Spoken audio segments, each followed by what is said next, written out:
মহানগৰীত দ্বিতীয়টো ভূমিস্খলনৰ ঘটনা সংঘটিত হৈছে। মালিগাঁৱৰ কামাখ্যা কলনীত ভয়ংকৰ ভূমিস্খলন। গণেশ মন্দিৰৰ সমীপত হৈছে এই ভয়ংকৰ ভূমিস্খলন। পথৰ ওপৰত বাগৰি পৰিছে প্ৰকাণ্ড গছ আৰু বাঁহ। ভূমিস্খলনৰ বাবে বন্ধ হৈ পৰিল পাণ্ডু সংযোগী পথ। আৰু ইয়াৰ পূৰ্বে পুৱাৰ ভাগত মালিগাঁৱৰ গোশালা মাধৱদেৱ নগৰত ভূমিস্খলন সংঘটিত হৈছিল। এই ভূমিস্খলনত গুৰুতৰভাৱে আঘাতপ্ৰাপ্ত হৈছিল একেটা পৰিয়ালৰে 4গৰাকী লোক।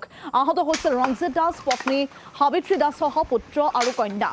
ৰেলৱে হাস্পতালত চিকিৎসাধীন হৈছে পৰিয়ালটো। আৰু আজিৰ দিনটোতেই দুটাকৈ স্থানত মহানগৰীৰ ভয়ংকৰ ভূমিস্খলন। মালিগাঁৱৰ কামাখ্যা কলনীত ভয়ংকৰ ভূমিস্খলন সংঘটিত হৈছে। গণেশ মন্দিৰৰ সমীপত হৈছে ভূমিস্খলন। আৰু পথৰ ওপৰত এইদৰেই বাগৰি পৰিছে প্ৰকাণ্ড গছ আৰু বাঁহ। আৰু যাৰ পৰিপ্ৰেক্ষিতত কামাখ্যা মন্দিৰলৈ যোৱা যিটো পথ, সেই পথছোৱা সম্পূৰ্ণৰূপে বন্ধ হৈ পৰা পৰিলক্ষিত হৈছে। আৰু বৰ্তমান সময়ত এয়া উদ্ধাৰ অভিযান অব্যাহত আছে। কিন্তু পৰিৱেশ পৰিস্থিতি যথেষ্ট ভয়াৱহ, কিয়নো আজিৰ দিনটোত মহানগৰীৰ দুটাকৈ ভূমিস্খলনৰ ঘটনা সংঘটিত হয়। আৰু প্ৰথমটো ঘটনা ইতিমধ্যে আমি উল্লেখ কৰিছোঁ, একেটা পৰিয়ালৰ 4গৰাকী ব্যক্তি আঘাতপ্ৰাপ্ত হৈছে। সংকটজনক অৱস্থাত তেওঁলোকক বৰ্তমান সময়ত GMCHত ভৰ্তি কৰোৱা হৈছে। আৰু ইয়াত দ্বিতীয়টো ঘটনা, মহানগৰীত দ্বিতীয়টো ভূমিস্খলনৰ ঘটনা সংঘটিত হয় কামাখ্যা কলনীত। নিশা ভাগত বৰষুণ আহিছে না, বৰষুণ অহাৰ পিছত এই ইমান ডাঙৰ গছটো বাগৰি পৰিছে।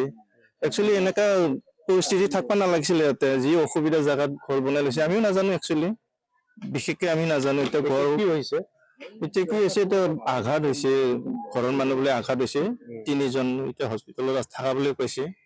বিশেষকৈ নাজানো মই, এই মানে গছৰ কাৰণে আহিছোঁ আমি, কাটিব দিছে, সেইকাৰণে আমাৰ ছাৰে পঠাই দিছে। এইটোৰ কাৰণে আমি এই কাটাৰ কাৰণে ব্যৱস্থা কৰি আছে।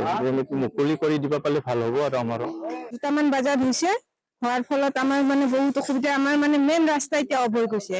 ল'ৰা ছোৱালী অহা যোৱা, বা আজি যদি ৰাতিপুৱা হ'ল হয় বা গাড়ী চাড়ী আহি থাকিল হয়, মানুহৰ ওপৰত পৰিল হয়, মানুহৰ কিমান অনিষ্টটো হ'ল হয়, ঘপককে আহি গ'ল হয়, মানুহতো গম নাপালে হয় ন।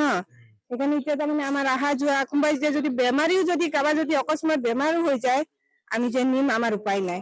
কাৰণ কেতিয়া গম পালে? আমি তাৰমানে ৰাতিপুৱা গম পালো, বৰষুণটো মানে খুব জোৰত আহিছেতো। সেইকাৰণে তাৰমানে আমি অলপ তলত থাকো, আৱাজ পোৱা নাই। আমাৰ ৰাস্তা মানে পুৰা ব্লক হৈ গৈছে। আৰু চৰকাৰে অলপ আহি কেনে আমাক চাব লাগে বোলে, ইমানখিনি মানুহ আছো আমি। কালি ৰাতি 12টামান বজাত ইয়াতে তাৰমানে বাছ পৰিছে, দুচুক বা পৰিছে। মেইন এইটো কামাখ্যাত যোৱা ৰাস্তা, মানে ওপৰত যাব পাৰি, কিন্তু মানুহ এইফালেদি কালিৰ পৰা ৰাতিপুৱাৰ পৰা মানে অহা যোৱা কৰিব পৰা নাই। স্কুল কলেজ অফিচত যাব পৰা নাই, বহুত অসুবিধা হৈছে। আৰু ফলত তাৰমানে কোনো মানুহ এতিয়া বজাৰ কৰিব যাব পৰা নাই, কোনোবা মেডিচিন যে আনিব তাকো যাব পৰা নাই। এই ৰাস্তাটো বহুত অসুবিধা আমাৰ ইয়াতে।